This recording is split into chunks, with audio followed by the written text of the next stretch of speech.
Hey, this may be part 3 for you. If it's part 1, you should watch the other 2 first. Because I wanted to figure out what complex number when squared would give me 32 minus 24i. Well, I thought I need to know what a and b are so that 32 minus 24i is the result when that number is squared. So to figure out what the square of that complex number is, let's use an area model to show it. I'm going to use a and bi for the top. Of course, over here on the side, a plus bi as well. It is a square after all, and we want our values to go around the edge of the square sensibly. A times a means that this square, whatever it is a squared. So we need a value that would provide that. This bottom corner, I'll do the other corner of the square, would be bi times bi. So b squared, I squared. I squared is -1, so this really is negative b squared, some number we're going to subtract away.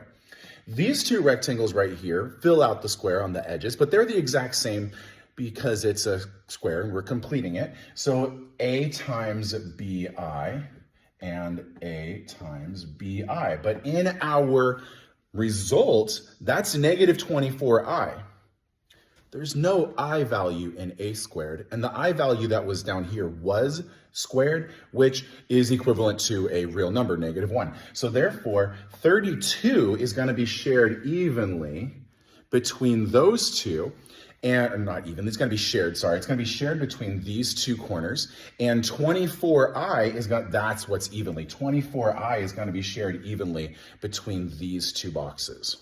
-24i shared evenly creates -12i in both those places. That means then that a times bi is -12i. And if we write that out as an equation, we can then create a relationship between whatever a is and whatever b is. They have to be related. So a squared, the other two sides, this a squared part of the full product, and this corner, b squared I squared, which is -b squared, that has to be equal to the real value, the 32. So then if I make that substitution, that a is -12 over b, and then we square it, we wind up with a solution that actually gives us all possible combinations of a and or b. We could use 6i and 2. One of them has to be negative, one has to be positive. So that's a part of the guess and check we have to solve. So a squared minus b squared equals 32. We know that a equals -12 over b. So let's go ahead and figure out all values of a and b. Technically, this solution produces plus or minus 6i or plus or minus 2. And if we test that by plugging them back into a plus bi, we know the relationship of a to b. That would give us a complex number that is -2 plus 6i.